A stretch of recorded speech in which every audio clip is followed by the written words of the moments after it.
Olá, boa noite. Louvado seja nosso Senhor Jesus Cristo. Alegria estar aqui com vocês mais uma vez, nesse momento de alimento, né? Na verdade, eu acho até bom quando nós fazemos essa leitura orante assim, com uma mesa, com um birô, porque a palavra de Deus é verdadeiramente como um alimento que vem em auxílio à nossa fraqueza e que vem nos fortalecer, né? Então, uma alegria estar com você, que bom que você está comigo. Nós vamos hoje fazer a leitura e a meditação e a consequente oração do texto de Marcos, capítulo 8, versículo 27 a 33. Já pode colocar o chat aí na minha frente, Joados, para poder eu dar boa noite aqui para o pessoal que já está comigo. Marcos, capítulo 8, versículos de 27 a 33, é o texto que nós vamos refletir nessa noite. Se você puder, já vai pegando sua Bíblia aí, né? Hoje eu vou usar a tradução da Bíblia TEB, mas não tem problema que você tenha outra tradução, né? Boa noite, Clara Valdete, boa noite, Selma, boa noite, Maria Celi, Rita de Cássia, Malva Maíse, Maria Josiana, boa noite, Andréa Matos de Cícero Dantas. O pessoal vai chegando aí, né? Tá bem cedo ainda, mas já vai pegando aí sua Bíblia. Marcos capítulo 8, versículos de 27 a 33. Diz o seguinte, o texto, Marcos 8, de 27 a 33. Diz, Jesus partiu com os seus discípulos para as aldeias vizinhas de Cesareia de Filipe. No caminho, ele interrogava seus discípulos: quem sou eu no dizer dos homens? Eles lhe disseram: João o Batista, para outros Elias, para outros ainda um dos profetas. E ele lhes perguntava: e vós, quem dizeis que eu sou? Tomando a palavra, Pedro lhe responde: tu és o Cristo. E ele lhes ordenou severamente que não falassem dele a ninguém. A seguir, ele começou a ensinar-lhes que era necessário que o Filho do Homem sofresse muito, que fosse rejeitado pelos anciãos, os sumos sacerdotes e escribas, que fosse morto e 3 dias depois ressuscitasse. E falava deste assunto abertamente. Pedro, chamando-o à parte, pôs-se a censurá-lo. Ele, porém, voltando-se e vendo seus discípulos, repreendeu a Pedro, disse-lhe: afasta-te para trás de mim, Satanás, pois teus intentos não são os de Deus, mas dos homens. Palavra da salvação, glória a vós, Senhor. Como é próprio do Evangelho de São Marcos, esse texto aqui ele é mais reduzido, ele é uma narração mais reduzida do que o seu texto correspondente do Evangelho de São Mateus. Então, se você pegar, a gente sabe que os evangelhos chamados sinóticos, né? Mateus, Marcos e Lucas, os evangelhos eles são chamados sinóticos porque eles são semelhantes entre si, né? Eles têm várias passagens que são como que repetidas. Mas cada um deles, às vezes, traz essas passagens com variações, com pequenas variações que demonstram olhares diferentes de cada um dos evangelistas. O Evangelho de São Marcos, como é menor, mais sintético, ele traz essa passagem de maneira mais reduzida, mais resumida, digamos assim. Eu vou aqui, como de costume, fazer algumas colocações breves, para poder a gente entender melhor o texto e depois partir para a nossa meditação e colher o nosso rema de hoje, tanto o nosso rema pessoal como o nosso rema comunitário, né? A primeira coisa a saber é que Jesus ele estava em Betsaida e ele se dirigiu para as aldeias vizinhas de outra cidade chamada Cesareia de Filipe.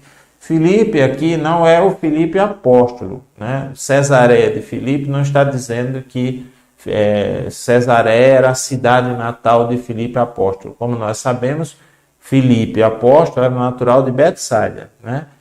Aqui é uma cidade chamada Cesareia, em homenagem a César, por isso o nome Cesareia, um pouco a norte de Betsaida, né, que foi construída pelo tetrarca Filipe, que era filho de Herodes Magno.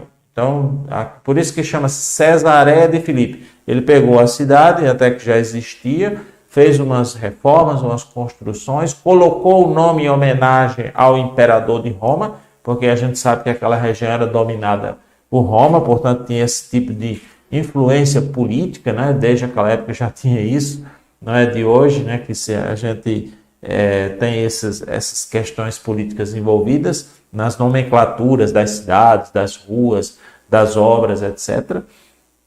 E para distinguir de outra Cesareia que tinha na Judéia, Filipe então chamou de Cesareia de Filipe, né? Ele ampliou a cidade, embelezou e chamou assim. Portanto, não estamos falando da terra natal de Filipe apóstolo. Estamos falando de uma cidade que foi construída e embelezada por Filipe, um Filipe chamado Herodes Filipe, que era filho de Herodes Magno, aquele mesmo que matou as criancinhas que a gente tem conhecimento pelo Evangelho. Aí Jesus no caminho fez uma pergunta para os seus discípulos.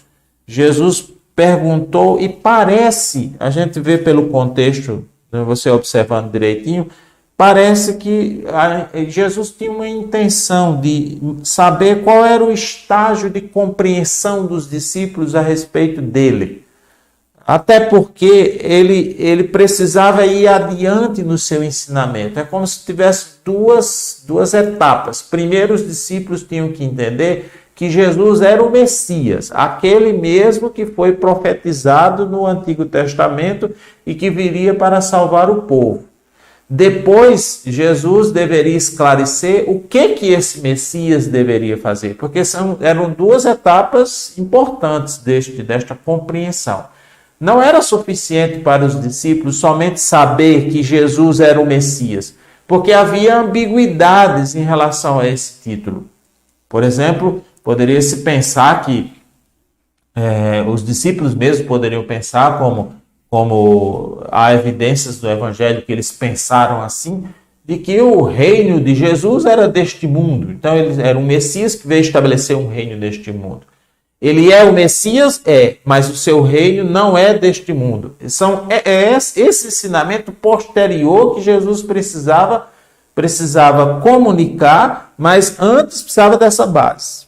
Né? Quem dizem os homens que eu sou? Aí alguns dizem João o Batista, outros dizem Elias, outros dizem que é um dos profetas, que foi a resposta que eles deram a Jesus. E Jesus pergunta então diretamente, e vós, quem dizeis que eu sou? Aí Pedro, tomando a palavra, e aqui ele se torna porta-voz dos discípulos, mas não só porta-voz dos discípulos, ele se torna porta-voz também do Espírito Santo, porque ele diz, tu és o Cristo. Tu és o Cristo. Então, ele chegou, ele disse mais ou menos aquilo que Jesus estava esperando que ele dissesse, vamos dizer assim, né? Para medir se podia ir adiante no ensinamento. Quando Pedro disse isso, tu és o Cristo, então Jesus ordenou severamente que eles não falassem nada a ninguém, justamente por causa da ambiguidade do termo. Ou seja, isso aqui é uma coisa que vocês têm que compreender, mas não falem ainda sobre mim. Primeiro vocês têm que entender o que vem depois.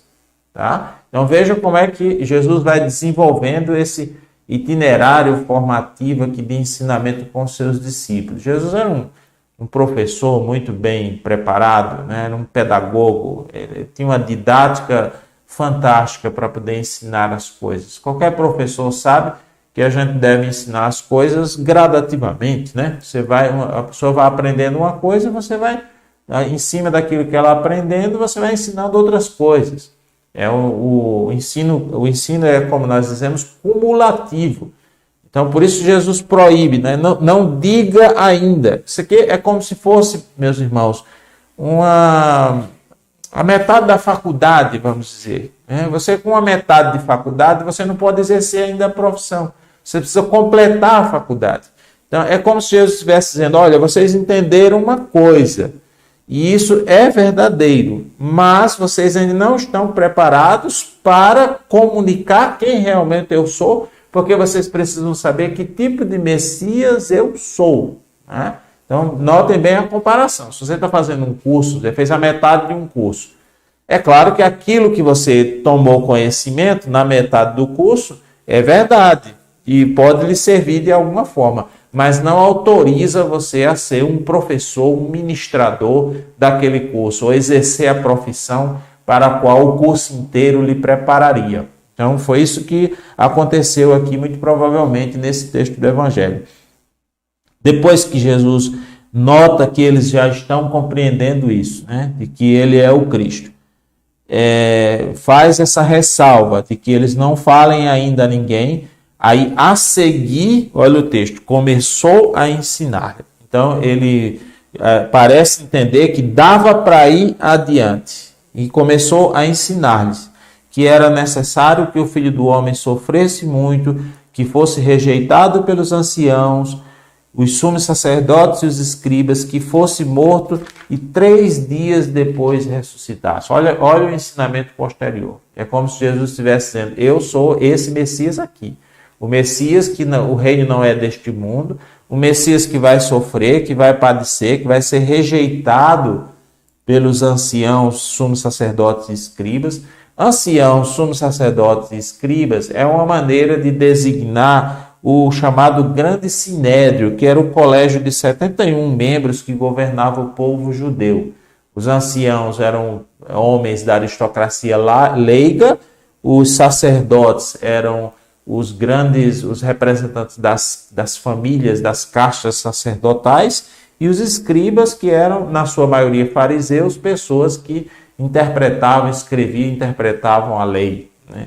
Então, geralmente existia, o povo judeu era governado por um grande conselho, chamado Sinédrio, de 71 membros dessas 3 classes. Né? É este conselho, de fato, que vai rejeitar Jesus, que vai perseguir Jesus, que vai pedir a Pilatos a morte de Jesus, e só não vai pedir a ressurreição, né? Porque a ressurreição ele mesmo resolveu, por conta dele mesmo. Né? E ele falava deste assunto abertamente. É tão interessante, né? Porque depois que Jesus constatou que eles tinham chegado a um certo ponto, aí diz que ele dá sequência no ensinamento e fala disso abertamente. Né? Parece que Jesus ele raciocinou assim, eles estão preparados para ouvir. E aí sapecou o ensinamento. Só que parece que eles não estavam muito preparados para isso não, né? Porque Pedro, né, que tinha sido usado pelo Espírito Santo, que tinha sido porta-voz do Espírito, tinha sido porta-voz dos discípulos, né, que tinha sido aquele que, digamos assim, trouxe a prova de que eles estavam preparados para continuar o ensinamento. Diz o Evangelho que ele chamou à parte. Eu acho tão interessante isso, porque normalmente quando a gente lê o texto, parece que Pedro interpela Jesus ali mesmo na frente dos discípulos. Não, mas ele é todo cuidadoso, né? Ele chama Jesus à parte, né? Vamos conversar aqui, né? Colocando-se na posição de alguém mais velho, né? Vou corrigir você, vou dizer como é que devem ser as coisas. Chamou à parte e pôs-se a censurá-lo, né? E Jesus viu os seus discípulos e sai com essa, né? Afasta-te para trás de mim, Satanás, pois teus intentos não são os de Deus, mas os dos homens. Né? Aqui é uma das expressões mais contundentes do Evangelho. Né? Muita gente até se escandaliza, fica um pouco assustado. Poxa, Jesus tinha que chamar Pedro logo de Satanás. Né? Mas é que neste momento aqui, Pedro, sem dúvida inconscientemente, né? Mas assume a posição, digamos assim, o lugar, o lado do adversário, porque está na contramão do plano de Deus. O plano de Deus era esse, era que o Messias passasse por tudo isso que Jesus estava dizendo. mas na cabeça de Pedro ainda está um modo de pensar que não é o modo de pensar de Deus, é o modo de pensar do adversário. Quereria o adversário que o nosso Senhor não passasse por tudo isso para não realizar a nossa salvação e, portanto, que nós continuássemos sob o jugo de sua escravidão. Né? Por isso Jesus repreende, na verdade, Satanás. Pedro repreendeu Jesus, mas Jesus não repreendeu diretamente Pedro, repreende Satanás, mas repreende olhando para Pedro, percebendo os seus discípulos também ali ao seu redor, sem querer se esconder muito, para mostrar que a pessoa, toda pessoa, mesmo a mais ungida, né, pode em algum momento se deixar inspirar por Satanás, por um espírito maligno, por uma ideia, por uma concepção que não é a concepção do pensamento de Deus. Né? Isso todos nós estamos sujeitos.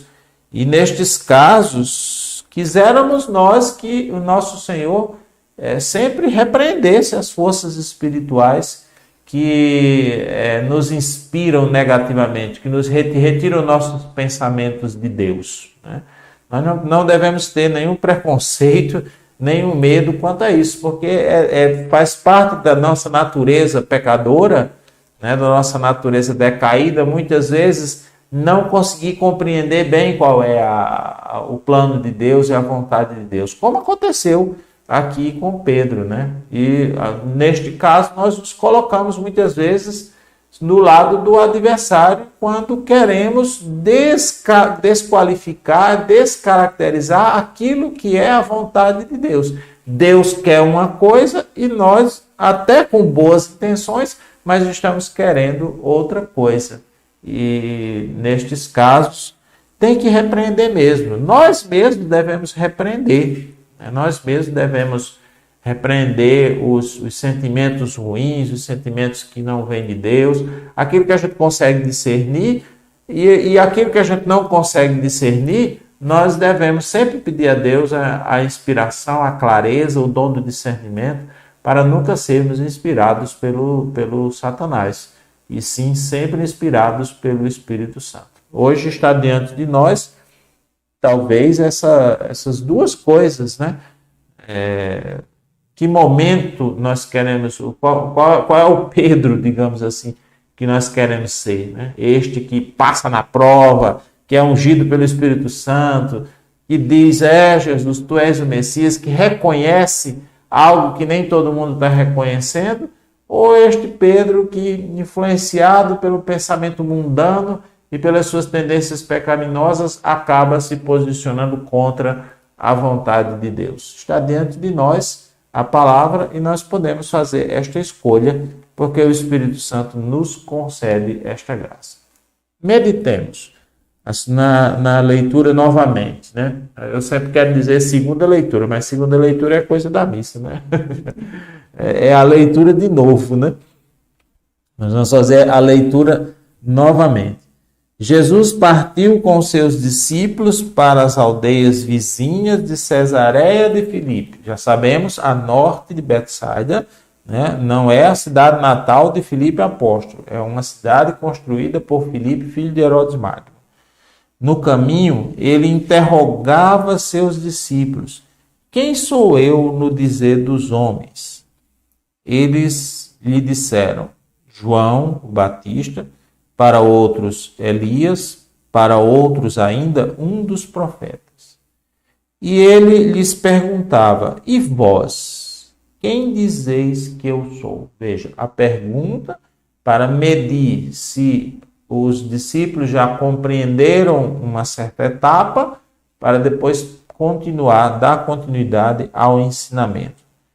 Tomando a palavra, Pedro lhe responde: tu és o Cristo. Olha a força da palavra ungida pelo Espírito Santo, né? E Jesus lhes ordenou severamente que não falassem dele a ninguém, porque ainda faltava a outra parte do ensinamento. E a seguir, ele começou a ensinar-lhes que era necessário, veja, era necessário que o Filho do Homem sofresse muito, que fosse rejeitado pelos anciãos, os sumos sacerdotes e escribas, e que fosse morto 3 dias depois, ressuscitasse. Veja, aí vem todo o ensinamento, né, sobre o tipo de Messias que ele é, fazendo referência, inclusive, a o conselho grande chamado Grande Sinédrio, o colégio de 71 membros, que governava o povo judeu. Aqui, quando ele fala de anciãos, sumos sacerdotes e escribas. E falava deste assunto abertamente. Pedro, chamando-o à parte, pôs-se a censurá-lo. Ele, porém, voltando-se e vendo seus discípulos, repreendeu a Pedro. Disse-lhe: afasta-te para trás de mim, Satanás, pois teus intentos não são os de Deus, mas os dos homens. Um instante de silêncio agora no texto. Você pode até, neste momento, com a sua Bíblia na mão, você pode até voltar a algum versículo que mais lhe chamou a atenção, que lhe saltou ao coração, né? Se você quiser colocar no chat, aí também pode colocar para compartilhar com todos. Olha, me saltou ao coração essa expressão aqui. Deus está querendo me dizer algo com isso.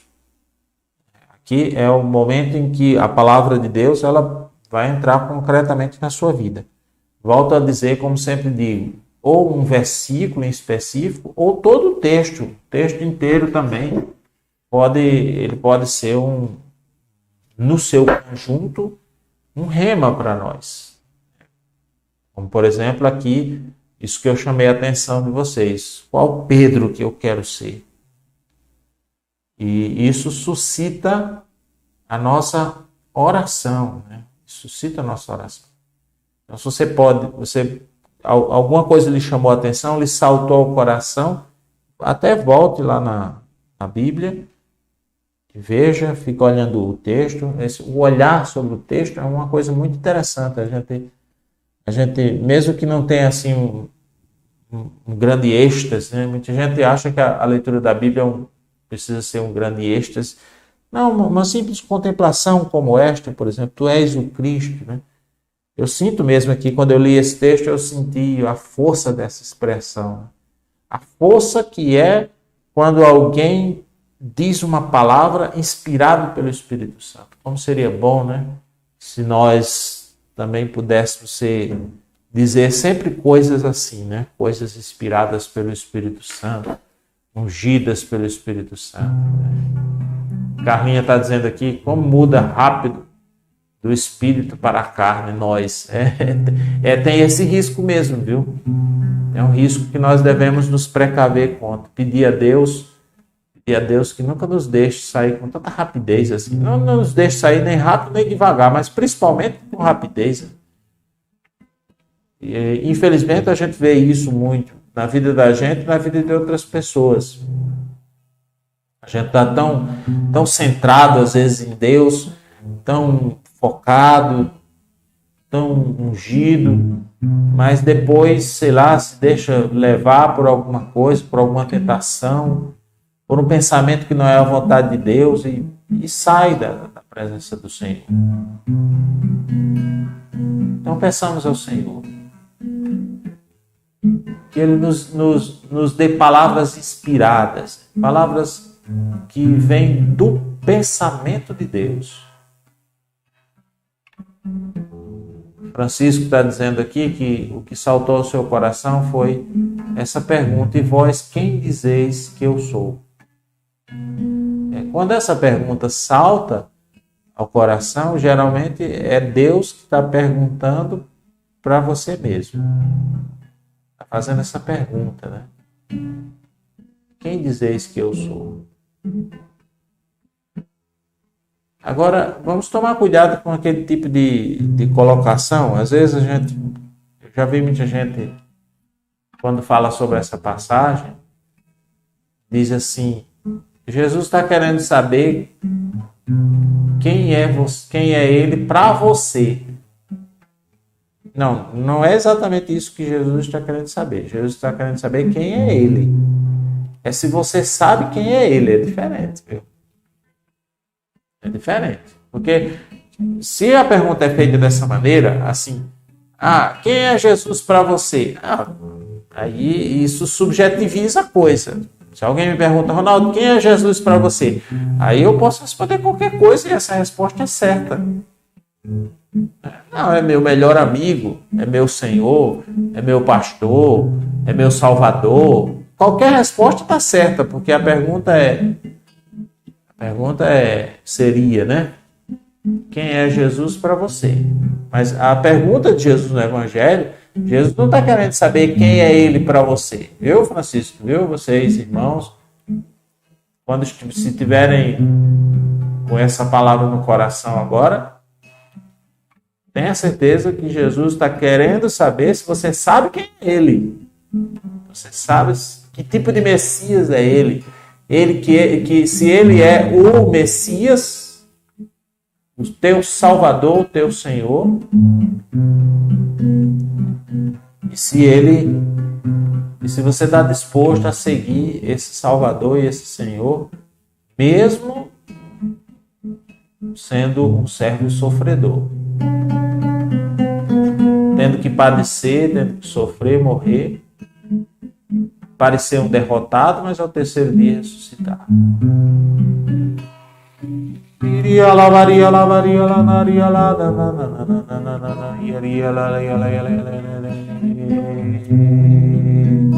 E agora essa meditação transforma-se em oração para você.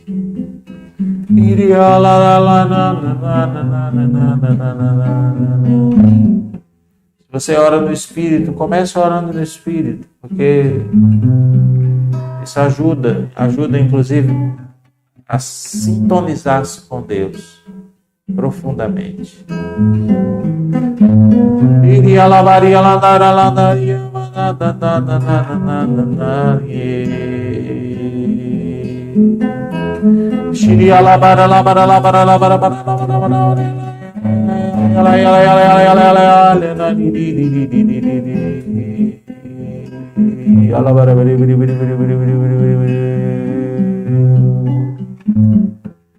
Bendito seja, Senhor, por esta palavra, bendito sejas por esse ensinamento deste dia, bendito sejas por sermos tocados pelo Teu Espírito Santo,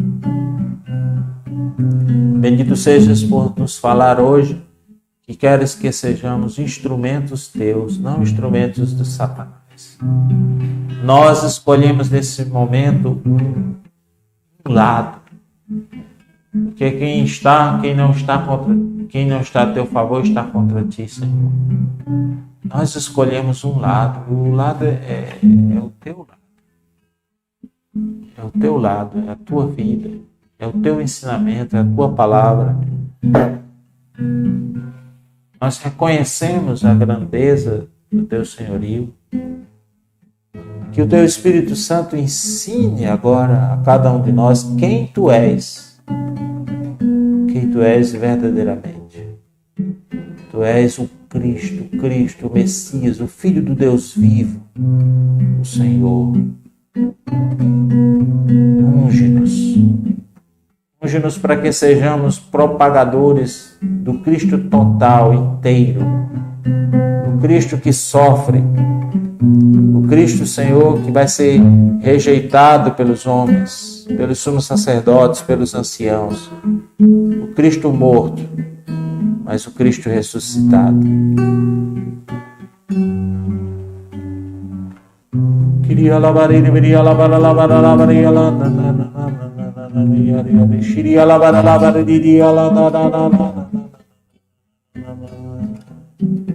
Clareia a nossa vida, ilumina a nossa vida, ilumina o nosso ser. E que a Tua presença, Senhor, torne bela a nossa vida. Me vem uma inspiração nesse momento, um sentimento de que Deus quer tornar a nossa vida mais bela, mais bonita. Em todo meio de toda essa essa fealdade que nós vivemos hoje, esse mau gosto, inclusive estético. Deus quer tornar a nossa vida mais bonita, encher nossa vida de beleza. E Ele faz isso por meio das virtudes, por meio do derramamento do Espírito Santo, por meio dos dons que Ele dá a cada um de nós.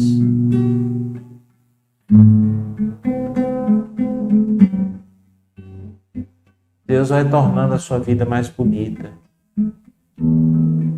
Até tem uma imagem como se fosse de um jardim que vai florindo, ele vai florindo, vai se enchendo de flores.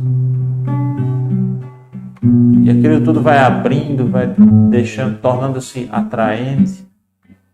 Senhor, a nossa vida seja assim.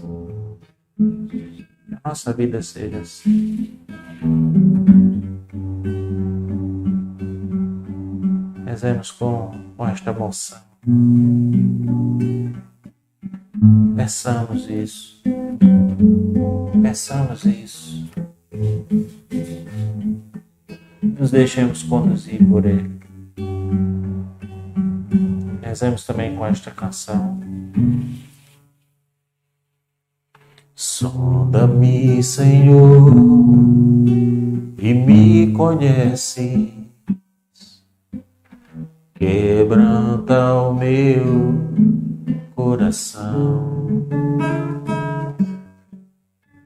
Transforma-me conforme a tua palavra e enche-me até que em mim se ache só a ti.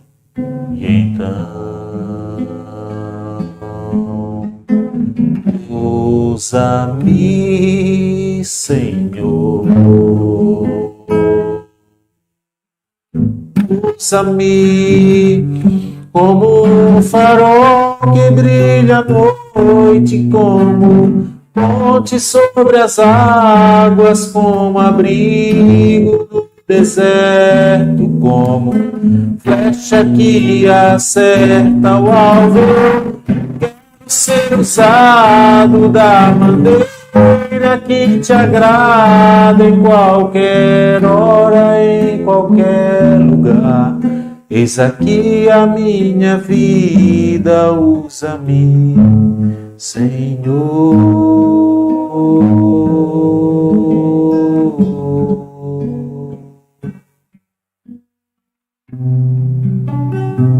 Cada um de nós se coloque na presença de Deus assim, para ser usado por Ele, nunca pelo Satanás, nunca pelo adversário. Coloquemos. Aqui agradeço a Régia que confirma esse sentimento, que Deus quer tornar a nossa vida mais bela.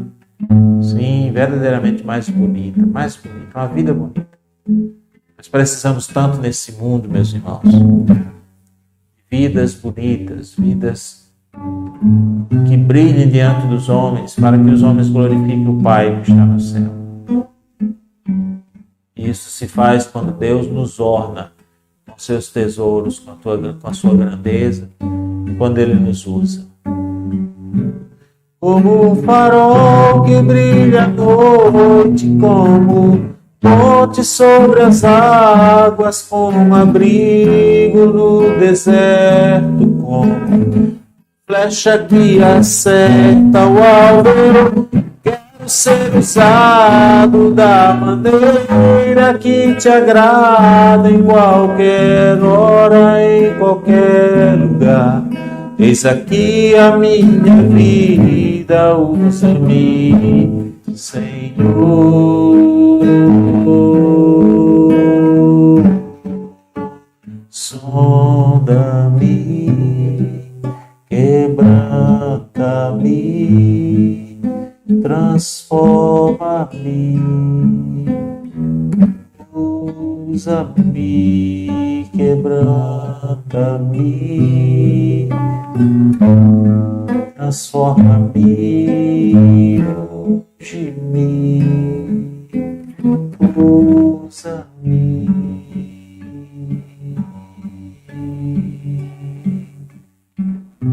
Se você acredita comigo,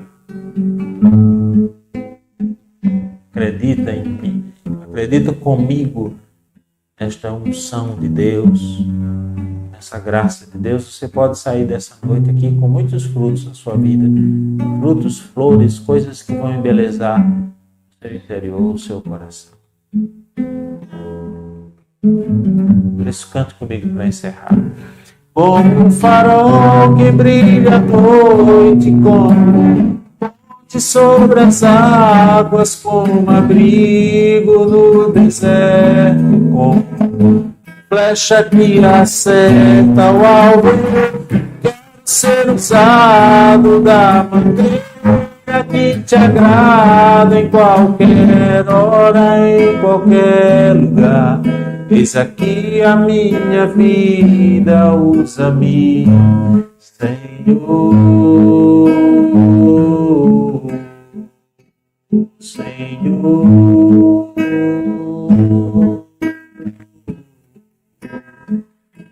Senhor.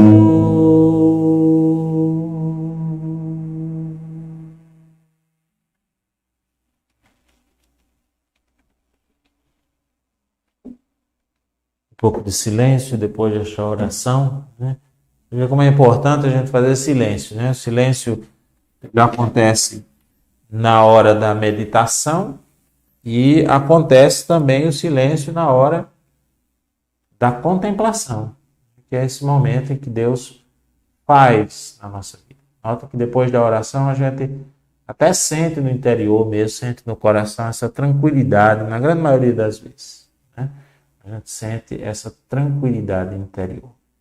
É o estágio de contemplação. É o momento em que Deus faz realmente na sua vida. E eu tenho certeza que dessa noite nós vamos sair com bons frutos para embelezar o nosso jardim, o jardim da nossa vida, e embelezar também a vida dos outros, né? Quando alguém constrói alguma coisa bonita, não constrói somente para si, constrói também para as outras pessoas. Que bom se nós formos estes instrumentos de Deus, instrumentos nas suas mãos, não instrumentos de Satanás. Amém? Louvado seja o nosso Senhor Jesus Cristo. Obrigado você que esteve comigo. Obrigado, Wilton, o Biratã Galdino. Obrigado, Francisco, Edjane, Carla, Régia Sobral. Carlinha está perguntando aqui como identificar em nós essa atitude de Pedro. Não tem uma receita não, viu, Carla? Não tem uma receita não. Mas quanto mais a gente estiver perto de Deus, perto da sua palavra, perto da oração, menos risco a gente corre de assumir a atitude equivocada de Pedro, né? E, além de tudo, procurar a intimidade com o Senhor. Não só estar junto com o Senhor, mas procurar a intimidade, compartilhar do seu pensamento, o que é que Deus quer, o que é que Deus quer para a nossa vida. E isso tudo, antes de qualquer coisa, está na Sagrada Escritura, né? Malva Maís está dizendo aqui, vem Espírito Santo para que andemos em sintonia com esse mesmo Espírito e com a vontade de Deus, que é o propósito que nós devemos sair todos nós juntos daqui nesse momento, né? Daqui desse momento de leitura orante. Sair daqui com esse propósito de fazer a vontade de Deus, de escutar, de estar em sintonia com o Espírito Santo, né? Vamos ser o primeiro Pedro, o Pedro I, não o Pedro II. Nós queremos ser o Pedro I, não o Pedro II. Queremos ser o Pedro ungido pelo Espírito Santo. Aquele que olha para os homens e diz que Jesus é o Cristo, e é o Cristo total, o Cristo que vai sofrer, morrer, né? Aí ressuscitar para poder realizar a nossa salvação. Muito obrigado Socorro, está dizendo aqui, obrigado a você, Ronaldo. Sim, obrigado. Vamos agradecer, no fim das contas, a gente agradece sempre ao Senhor, né, por nos permitir estar aqui mais uma vez. Que Deus abençoe a todos Eu queria avisar que no próximo mês de maio, nós não teremos aqui a nossa leitura orante durante o mês de maio inteiro. Por quê? Porque nós vamos ter uma programação especial durante o mês de maio. Não só porque é o mês mariano, mas também porque foi o mês que nós escolhemos para fazer nossa celebração jubilar, o jubileu dos 30 anos da comunidade Remidos no Senhor. Então, todas as noites, a partir das 8h30, é isso, Jonas? 8h30, das 8h30 até as 9h30, todas as noites. A gente botou esse horário porque se alguém tem que ir à missa às 7, alguma coisa assim, não vai atrapalhar, né? Chega depois, 8h30 da noite, eles têm uma pessoa que vai se estender mais no trabalho.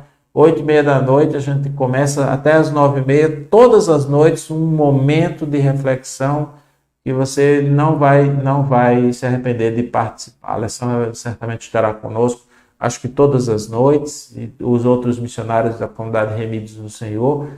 E ela está preparando aí uma via sacra mariana para todo esse mês de maio. Então vai ser assim uma coisa, acho que muito, muito interessante, muito edificante para a nossa vida espiritual. E aí, passado o mês de maio, comemorado, né, vivenciado esse momento, que é celebrativo também, não é tanta festa assim, nós não estamos fazendo muita festa, porque a situação, a nossa condição de mundo não está muito para isso, né? Mas vale a pena celebrar esses 30 anos da comunidade Remidos no Senhor, que foi suscitada por Deus para atuar em tempos difíceis mesmo, né? Então nós estamos fazendo uma comemoração dos nossos 30 anos, bem num contexto bem propício, digamos assim, para que o nosso carisma ele se propague para os homens. Então não deixe de participar. E logo passado o mês de maio, aí eu retorno aqui com vocês para a gente dar continuidade ao Evangelho de São Marcos. Já estamos no capítulo 8, viu? No finalzinho do capítulo 8. Nossa próxima leitura orante, a gente encerra o capítulo 8 e vai ficar faltando somente, Marcos são 16 capítulos, eu acho. Vai ficar faltando 7, né? Passando da metade, olha aí. Passamos da metade. Mas, como eu sempre digo, não tem pressa, né? Nós não precisamos ter pressa para ler a Bíblia, nós só precisamos ter coração aberto e muito desejo de fazer a vontade do Senhor. Boa noite para todos, louvado seja nosso Senhor Jesus Cristo, para sempre seja louvado.